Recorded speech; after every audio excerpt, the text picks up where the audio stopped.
इसमें आपका स्वागत है। आज का विषय एक महान शख्सियत के ऊपर हम ये वीडियो बनाना चाहते हैं।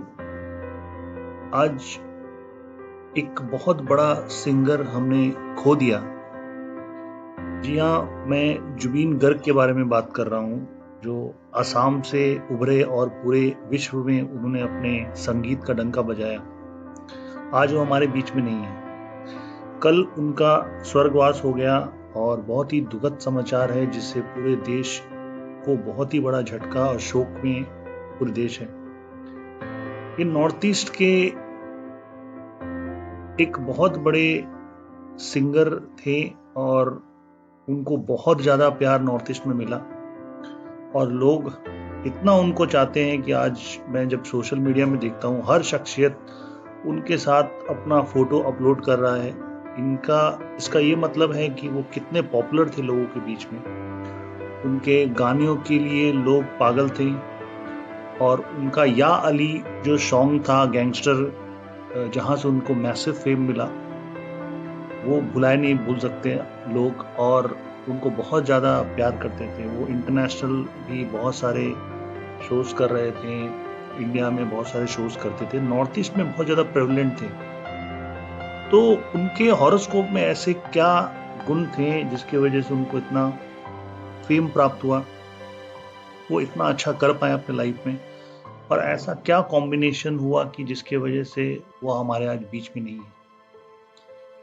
अगर उनके हॉरोस्कोप में ध्यान दें तो आपको ये देखने को मिलेगा कि एक होता है जो हमारा हॉरोस्कोप है, जिसको हम D1 चार्ट बोलते हैं, और एक होता है चलित कुंडली। अगर आप चलित कुंडली पे ध्यान देंगे, उनके लग्न में बुध है, जो उनके यंग पर्सनालिटी को बताता है। बहुत ही ज्यादा एज होने के बावजूद भी वो बहुत टीनेजर यंगस्टर दिखते थे। काफी अच्छा पर्सनालिटी था उनका। उनका सेकंड हाउस जो है, जहां से हम गाना, वॉइस, आपका धन, परिवार, ये सब देखते हैं, वहां पे जुपिटर और राहु। तो जुपिटर खुद की राशि में बैठा है, तो बहुत ही ज्यादा स्ट्रॉन्ग प्लेसमेंट है जुपिटर का। और राहु और जुपिटर दोनों ही एक्सपेंशन को बताता है। अगर आप देखिएगा, शुक्र मंगल उनके 11th हाउस ऑफ फेम में है और मंगल खुद चौथे एस्पेक्ट से सेकंड हाउस को देख रहा है, तो सेकंड हाउस को बहुत ही ज्यादा बल मिला। अगर अक्सर आप देखिएगा, जुबीन गर्ग के बारे में बताया गया है कि वो बहुत ही ज्यादा बेबाक थे बोलने में और बहुत ज्यादा स्ट्रांगली अपने व्यूज को रखते थे। बॉलीवुड में इसीलिए उन्होंने बहुत ज्यादा काम नहीं किया, क्योंकि उनको वो पसंद नहीं था कि वो किसी के सामने किसी के टर्म्स एंड कंडीशन में काम करे, और तो उनको ये चीज पसंद नहीं था, क्योंकि उनका सूर्य और बुध आप देखिएगा लग्न में बैठा है, तो वो बहुत ज्यादा स्वाभिमानी व्यक्ति थे। और क्योंकि जुपिटर राहु दोनों एक डेप्थ स्किल को बताता है, तो वो सेकंड हाउस में बैठ के उनके सॉन्ग्स में इन डेप्थ प्रतिभा थी। अगर इस बात को हम अगर नक्षत्र टेबल के माध्यम से जानना चाहेंगे कि नक्षत्र टेबल में ऐसा क्या था, जहां कौन से प्लैनेट किस नक्षत्र में बैठे और किन हाउसेस को कनेक्ट कर रहे हैं, और ऐसा क्या कॉम्बिनेशन था जिनको प्राप्त करने के बाद उनको इतना यश, कीर्ति, सम्मान और अपने गाने में इतना स्थिरता कैसे मिली, तो चलिए देखते हैं इनको नक्षत्र टेबल। सबसे पहली बात है, ये बहुत ज्यादा फेमस थे, इंटरनेशनल पर्सनालिटी थे, लोग बहुत इनको लाइक करते थे। तो इनका फेम का जो नंबर है, पहला जो घर होता है खुद की पर्सनालिटी का होता है। पहला घर कभी भी 11th हाउस से जब कनेक्ट होता है, उसको बोलते हैं फुलफिलमेंट ऑफ डिजायर। हमारे जो भी डिजायर है 11th हाउस फुलफिल करती है। 11th हाउस बहुत ही ज्यादा शुभ है, इनकम का है और हमारे सोशल सर्कल का है।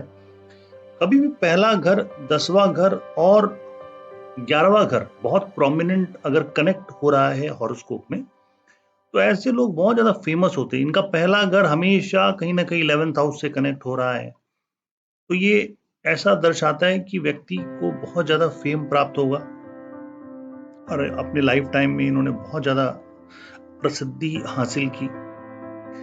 तो दूसरी जो इनका जो सबसे स्ट्रॉन्ग पॉइंट था, इनका क्रिएटिव होना। अगर आप इनकी क्रिएटिविटी को देखिएगा, पंचम घर से क्रिएटिविटी को देखा जाता है, तो इनके जो पंचम घर है वो 10वीं बार रिपीट हो रहा है, 10 टाइम्स। अगर आप देखिएगा 10 बार, तो इनका क्रिएटिव, जब पांचवा घर 11वें घर से कनेक्ट होता है, अगेन पांचवा घर क्रिएटिविटी का, आर्ट एंड कल्चर का है, अपने स्किल सेट का होता है, अपने प्रतिभा का, कला का, जहां पर चंद्रमा खुद बैठा हुआ है। और ये जब 11वें घर से कनेक्ट करता है तो ये अगेन एक बहुत अच्छा कॉम्बिनेशन बनता है, जहां पे बहुत ज्यादा क्रिएटिव है। तीसरा घर जब कनेक्ट होता है 11th हाउस से, तो मीडिया में बहुत ज्यादा कनेक्ट रहना, मीडिया इनके पीछे पागल रहेगी और बहुत ज्यादा सोशल मीडिया में प्रचलित रहना। ये तीसरा घर, पांचवा घर, 12वां घर जब कनेक्ट होता है, ऐसा व्यक्ति कलाकार होता है। अब देखिए जॉब के लिए कॉम्बिनेशन ठीक नहीं है, 5 8 12, ये बिजनेस का कॉम्बिनेशन। ऐसे व्यक्ति 5 8 12, अब बिजनेस और जॉब नहीं, ऐसे व्यक्ति क्रिएटिव काम करके अपना जीवन यापन करते। जितने भी एक्टर्स हैं, जितने बड़े बड़े सेलिब्रिटीज हैं, आप देखिएगा ये कॉम्बिनेशन जरूर दिखेगा।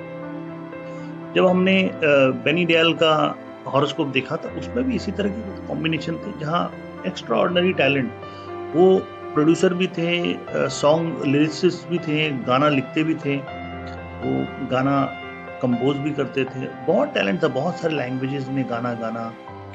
उनकी टैलेंट के तो मतलब काउंटलेस है, बहुत ज्यादा प्रतिभावान थे। तो इनका जो क्रिएटिव स्किल था, पांचवा घर बहुत ज्यादा कनेक्ट हो रहा था। अब ये जो गायकी है, ये दूसरे घर से होता है कनेक्ट। दूसरा घर फाइनेंस का है, बैंक बैलेंस का है। इनका देखिए, अगर आप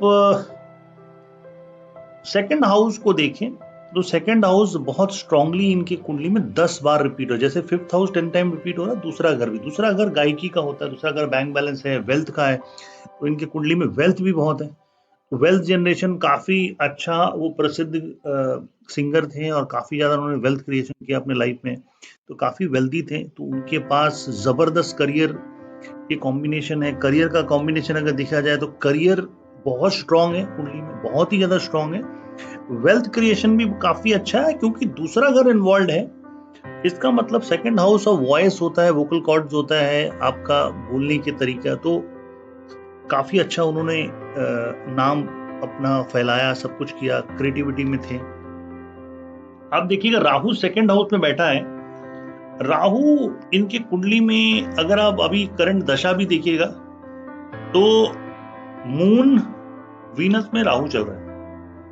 तो राहु इनके कुंडली में सेकंड हाउस में बैठा था। कई बार उन्होंने अपने बहुत कैंडिड मोमेंट में ये बात कहा था कि अल्कोहल, जब उन्होंने बहुत अच्छे अच्छे सॉन्ग्स लिखे या गाया अंडर इन्फ्लुएंस ऑफ अल्कोहल, और वो काफी ज्यादा इस आदत के लिए परेशानी में भी थे, जो छोड़ने की कोशिश कर रहे थे। तो राहु सेकंड हाउस में बैठ के वो चीज को क्रिएट कर देता है। वो अल्कोहल का जो एडिक्शन था, वो काफी ज्यादा प्रसिद्ध गाने वो अल्कोहल के इन्फ्लुएंस में उन्होंने कैंडिड मोमेंट में बताया भी था एक टाइम पे।